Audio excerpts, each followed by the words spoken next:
Centermap YouTube channel. So நம்ம பயாலஜில last lecture என்ன பார்த்தோம்னா பிரெயின், அதோட கண்டினியூஷன் தான் என்ன பார்க்க போறோம் அப்படின்னா coordination in plants. So control and கோஆர்டினேஷன்ல இது வரைக்கும் நம்ம பிரெயின் பார்த்துருக்கோம். ஸோ இது வரைக்கும் பார்க்கல அப்படின்னா you can see the videos in the Centermap NEET channel. ஓகேங்களா?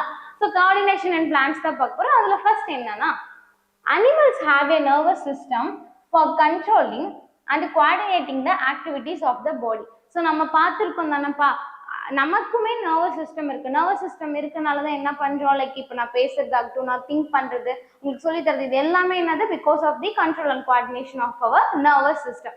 பட் பிளான்ட்ஸ்க்கு அந்த மாதிரி எந்த ஒரு நர்வஸ் சிஸ்டமும் கிடையாது. அப்ப எப்படி அவங்க வந்து ரெஸ்பாண்ட் பண்றாங்க அப்படின்னு சொல்லிட்டு தான் நம்ம பார்க்க போறோம். ஓகேங்களா? So but plants have neither a nervous system not muscles. So இவங்களுக்கு நர்வஸ் சிஸ்டமும் கிடையாது, மசில்ஸும் கிடையாது. So how to they respond to ஸ்டிமுலை? அப்போ எக்ஸ்டர்னலா வந்து ஏதாச்சும் ஒரு ஃபேக்டர்ஸ் வந்து அவங்களை அஃபெக்ட் பண்றப்ப அவங்க எப்படி ரெஸ்பாண்ட் பண்றாங்க? So when we touch the leaves of சுய்மு, அதாவது மைமோசா புடிகா தொட்டாச்சினிங்கி பிளான்ட். ஓகேங்களா? So the sensitive or touch me not plant of the mimosa family they begin to fold up and droop. So நீங்கள் பார்த்துருப்பீங்க, அந்த மைமோசா புடிகா என்ன பண்ணணும்னா நம்ம ஜஸ்ட் போய் டச் பண்ணோம்னால என்ன ஆகும், அந்த லீவ்ஸ் எல்லாமே வந்து ஃபோல்ட் ஆயிக்கும். இதுக்கு என்ன ரீசன் அப்படின்னு சொல்லி கேட்குறாங்க. So when a seed germinates, so உங்களுக்கு வந்து ஒரு சீட் நீங்கள் போடுறீங்க, அந்த சீட் வந்து ஜெர்மினேட் ஆகி முளைக்க ஆரம்பிக்குது. ஜெர்மினேஷனால என்னப்பா, ஒரு சீட் போட்டோன்னே அதுல இருந்து உங்களுக்கு முளைக்குது செடியா. அப்ப என்ன ஆகும், ரூட்ஸ் வந்து விச் கோஸ் டவுன், ரூட்ஸ் வந்து என்ன ஆகும், சாயிலுக்கு அடியில போயிடும். அதோட ஸ்டெம் பார்ட் என்னப்பா இருக்கும், ஸ்டெம் பார்ட் வந்து மேல வந்து வளர ஆரம்பிக்கும். So the root goes down, the stems comes up into the air. What happens? So இங்கே வந்து என்ன ரீசன்னால இது நடக்குது அப்படின்னு சொல்லி கேட்குறாங்க. Then firstly the leaves of the sensitive plant move very quickly in response to touch. அதுதான் நம்ம பார்த்தோம், மைமோசா புடிக்க என்ன பண்றாங்க, ஜஸ்ட் நம்ம டச் பண்ணோன்னே என்ன ஆகுது, அந்த லீவ்ஸ் எல்லாமே வந்து ஃபோல்ட் ஆயிக்குது. ஓகேங்களா? ஸோ இங்க வரைக்கும் என்ன சொல்லியிருக்காங்க அப்படின்னா, லைக் இதுல நமக்கு ஒரு 2 types ஆஃப் மூவ்மெண்ட் இருக்கும். ஓகேங்களா? growth dependent and growth independent சொல்லிட்டு. ஸோ அதுதான் நம்ம வந்து பார்க்க போறோம். So there is no growth involved in this movement. அந்த டச் பண்றோம்ல, நம்ம டச் பண்றப்ப என்ன ஆகுது, லீவ்ஸ் வந்து ஃபோல்ட் ஆகுதுல, அதுல ஏதாச்சும் வந்து growth இருக்கா, எந்த growthமே கிடையாது தானே, ஜஸ்ட் வந்து மூவ்மெண்ட் தான் வந்து நடக்குது. So on the other hand the directional movement of a seedling is caused by growth. seed germination பார்த்தோம். சீட் ஜெர்மினேஷன் அப்ப என்னப்பா ஆகுது, ரூட்ஸ் வந்து சாயிலுக்கு அடியில வந்து முளைக்குது. அதே மாதிரி ஸ்டெம்ஸ் வந்து என்ன ஆகுது, நமக்கு மேல வந்து முளைக்கிறாங்க. ஓகேங்களா? If it is prevented from growing, growingல இருந்து நம்ம தடுக்கிறோம் அப்படிங்கிறப்ப என்ன ஆகுது, it will not show any movement. அந்த இடத்துல வந்து எந்த ஒரு மூவ்மெண்ட்டுமே வந்து கிடையாது அப்படின்னு சொல்றாங்க. So plants show 2 different types of movement. The one is one dependent on growth and the other independent of growth. Dependent on growth அப்படின்னா என்னன்னா trophic movement வந்து இங்க வந்து நம்ம சொல்றோம். ஓகேங்களா? So dependent on growth means what, which is trophic movement. Independent of growth அப்படின்னா nastic movement சொல்றோம். So nastic movement வந்து இப்ப நம்ம சொன்னதுதான் இந்த மைமோசா புடிகா, அது நம்ம டச் பண்றப்ப இதாகுது இல்ல, இப்ப ஃபோல்ட் ஆகுது இல்ல, அதான் வந்து என்னது nastic movement. ஓகேங்களா? ஸோ இந்த நாஸ்டிக் மூமெண்ட் எல்லாமே எப்படி இருக்கும் அப்படின்னா ரிவர்சபிளா இருக்கும், அதே மாதிரி ஃபாஸ்டாகவும் இருக்கும். ஓகேங்களா? ஆனா இந்த டிராஃபிக் மூமெண்ட் எப்படி இருக்கும்னா விச் இஸ் irreversible, ஸ்லோவா தான் இருக்கும். ஆனா அதோட சேஞ்சஸ் வந்து எப்படி இருக்கும்னா உங்களுக்கு பெர்மனண்டா அதோட சேஞ்சஸ் வந்து இருக்கும். So immediate response to stimulus. So direction of touch. So while plants lack nervous system or muscle tissue, they have sensory mechanism to detect the stimuli like touch. So இவங்க என்ன சொல்றாங்க, நம்ம ஃபர்ஸ்ட் பார்த்த மாதிரியே தான் பிளான்ட்ஸ்ல வந்து நர்வஸ் டிஷ்யூ அந்த மாதிரி எதுவுமே கிடையாது. அப்போ அவங்களுக்கு ரெஸ்பான்ஸ் பண்றதுக்கு யார்ப்பா இருக்கா, they have a sensory mechanisms வந்து ப்ரெசென்ட் ஆகியிருக்கு. ஸோ நம்ம டச் பண்றோம், அதே மாதிரி எப்படி க்ரோத் ஆகுது, அது எல்லாத்துக்குமே வந்து they will be having a sensory mechanism.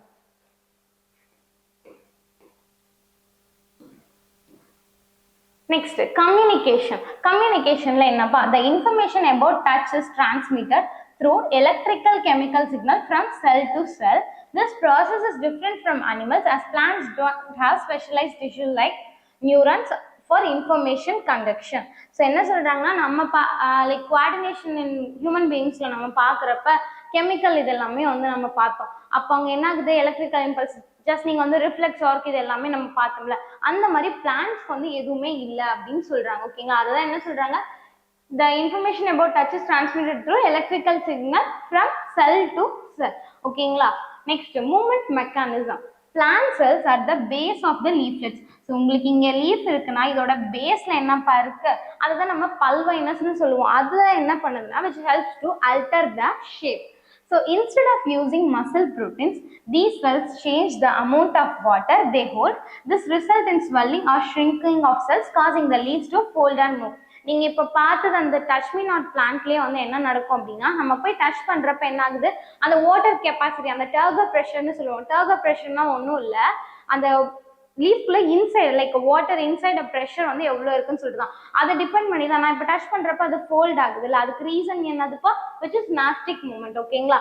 So இங்க லீஃப்லெட்ஸ்ல தான் வந்து என்ன ஆகுதுன்னா like which helps to alter the change.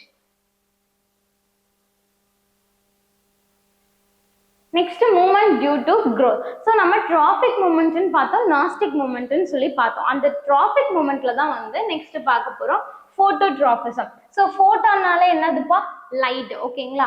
அப்போ இங்க என்ன ஆகுது, which response to the light. So இங்க இமேஜ் பாருங்களேன், பிஃபோர் வந்து எப்படி இருக்கு, இங்க வந்து லைட் நமக்கு சன்ல இருந்து வந்து லைட் வந்து வருது. ஸோ இங்க பாருங்க பிளான்ட் வந்து இப்படி இருக்கு, ஆனா கொஞ்ச நேரத்துக்கு அப்புறம் பாருங்க which is bent towards the light. So அந்த லைட்க்கு ஏற்ற மாதிரி டைரக்ஷன் வந்து இதாகி இது பண்ணுது. இதுக்கெல்லாம் யாரை ஹெல்ப் பண்றா அப்படின்னா பிளான்ட் ஹார்மோன். இந்த பிளான்ட் ஹார்மோன்னால தான் வந்து என்ன ஆகுது, இங்கே பிளான்ட் ஹார்மோன் ஆக்சின் வந்து ஹெல்ப் பண்றாங்க, which helps to bend towards the light region. So plants grows towards a light source to maximize photosynthesis. So நமக்கு எல்லாருக்குமே தெரியும் தானே photosynthesisனால என்னது, with the help of light, okay, they will produce the food. This is controlled by the hormone auxin. So ஆக்சின்ங்கிறது ஒரு phyto hormone, அதாவது plant hormone தான் இங்க சொல்றாங்க. இந்த பிளான்ட் ஹார்மோன் தான் எதுக்கு ஹெல்ப் பண்றாங்க அப்படின்னா, லைட்டுக்கு ஏற்ற மாதிரி அவங்களுக்கு ஏற்ற மாதிரி இந்த பிளான்ட்ஸ் வந்து பெண்ட் ஆவாங்க. தென் which redistribute to the shaded side of the plant, causing those cells to elongate and bends the plants towards the light region. So photon on light அப்படின்னா நீங்க phototropismனா the response towards the light. அப்படின்னா நீங்க இங்க என்ன ஞாபகம் வச்சுக்கணும் அப்படின்னா, plant growth வந்து towards the light region தான் வந்து நடக்கும். அதுக்கு எந்த ஹார்மோன் ஹெல்ப் பண்றாங்கப்பா, which is auxin, that is phytohormone auxin. Then geotrophism. Geotrophism na response towards the gravity. Geo நால என்னதுப்பா, which is gravity. அப்போ இங்க பாசிட்டிவ் ஜியோட்ராபிசம், நெகட்டிவ் ஜியோட்ராபிசம் இருக்கும். அப்போ கிராவிட்டிக்கு ஏற்ற மாதிரி தான் நீங்க பிளான்ட்ஸ்ல வந்து எப்படி இருக்கும், ரூட் ஸ்டெம்ஸ் எல்லாம் இருக்காங்கல்ல, அப்ப ரூட்ஸ் எல்லாம் எங்க இது பண்றாங்க, they will grow towards the soil, right? அப்ப அது என்னது, பாசிட்டிவ்லி ஜியோட்ராபிக். ஏன்னா ஜியோட்ராபிசம்னால என்னதுப்பா, which grows towards the gravity. அப்போ ஸ்டெம்ஸ் எல்லாம் என்ன பண்ணுவாங்க, நமக்கு அட்மாஸ்பியர் நமக்கு வந்து இப்படி பார்த்த மாதிரி தான், லைட் பார்த்த மாதிரி வந்து க்ரோ ஆவாங்க. அப்போ they are the negatively geotrophic. So roots grow downward, positive geotrophism. Shoots வந்து upward-ஆ தான் வந்து grow ஆகுறாங்க, which is negative geotrophism in response to gravity. This ensures that root anchors the plant and find water while shoots reach the sunlight. So obviously என்னது, roots என்ன பண்ணுவாங்க, water வந்து நம்ம soil add பண்றது வந்து அப்சர்வ் பண்ணுவாங்க. So நம்ம அதை வந்து பார்த்துருப்போம் கண்டக்ஷன்ல சைலம் ஃப்ளோயம்னு சொல்லிட்டு. சைலம் தான் வந்து வாட்டர் கண்டக்ஷனுக்கு ஹெல்ப் பண்ணுவாங்க. ஓகேங்களா? ஸோ இதுல வந்து நீங்க ஜியோட்ராபிசம்ல negative and positive geotrophism. Positive geotrophism na the roots will grow towards the soil, and negative na and the shoots will grow upward movement. Okay-ங்களா? Then thigmotrophism. Thigmo nale response to touch. So இது வரைக்கும் photo பார்த்திருக்கோம், then geo, then third one is thigmotrophism, which is response to touch. So இந்த பீ plant வந்து example எடுத்துக்கோங்க.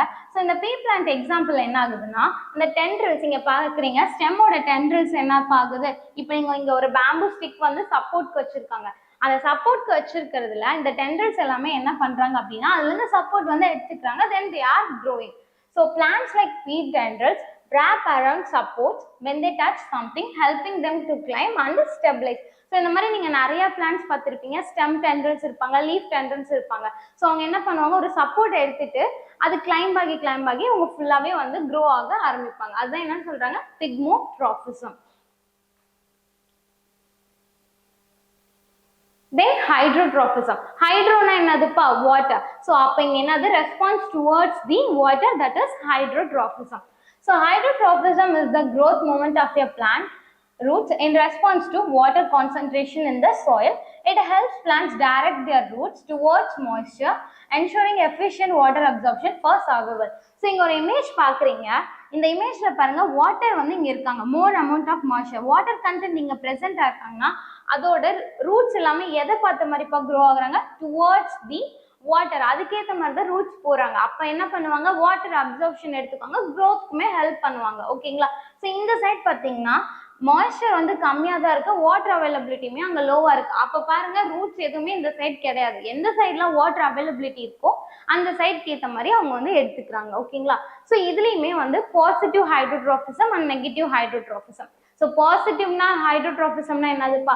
எங்க water availability இருக்கோ அதுக்கேற்ற மாதிரி ரூட்ஸ் வந்து க்ரோ ஆகுறாங்க அப்படின்னா which is positive.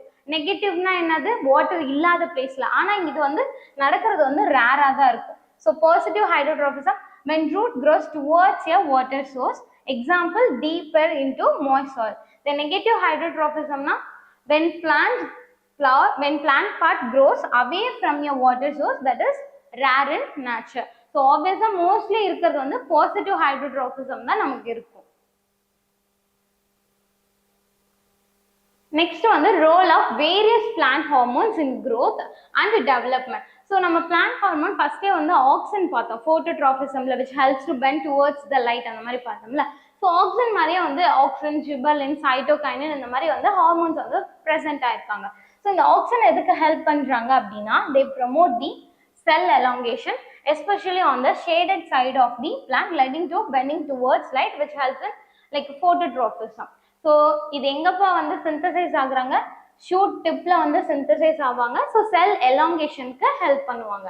Then கிப்பர்லின். So இந்த கிப்பர்லின் வந்து எதுக்குன்னா helps in the growth of the stem and enhance various development process like seed germination. So gibberellin நீங்க வந்து சீட் ஜெர்மினேஷனுக்கு ஹெல்ப் பண்றாங்க. தென் ஆக்சின் வந்து பாத்தீங்கன்னா செல் எலாங்கேஷனுக்கு ஹெல்ப் பண்றாங்க. ஸோ ஆக்சின் நீங்க ஞாபகம் வச்சுக்கோங்க which helps to like plant bend towards the light. Then third one வந்து cytokinin. Cytokinin அப்படினாலே which helps to stimulate cell division and are found in high concentration in areas of rapid growth like fruits and seeds. Then last வந்து abscisic acid. Abscisic acid அப்படினாலே they will inhibit the growth. So inhibit growth and has effects like wilting of leaves. Wilting of leaves na அந்த leaves எல்லாமே நம்ம பாப்போம்ல, water availability வந்து ரொம்பவே இன்சஃபிஷியன்ட்டா இருந்து அந்த leaves எல்லாமே சுருங்கி இருக்கும். ஓகேங்களா? It also helps plants response to stress conditions such as drought. Droughtனா வந்து தண்ணியே இல்லாத வறட்சியா இருக்க பிளேஸ்ல தான் வந்து சொல்றாங்க drought. So abscisic acidனால என்ன பண்றாங்க? They are inhibiting the growth. So இந்த லெக்சர்ல நம்ம என்ன பார்த்துருக்கோம்னா கோஆர்டினேஷன் இன் பிளான்ஸ் பார்த்துருக்கோம். ஸோ நெக்ஸ்ட் இதோட கண்டினியூஷன் நெக்ஸ்ட் லெக்சர்ல பார்க்கலாம். Thank you everyone. உங்களுக்கு ஏதாச்சும் டவுட் இருந்துச்சுன்னா you can put in the comment section. Bye. Send a map. You dare to dream, we care to accomplish.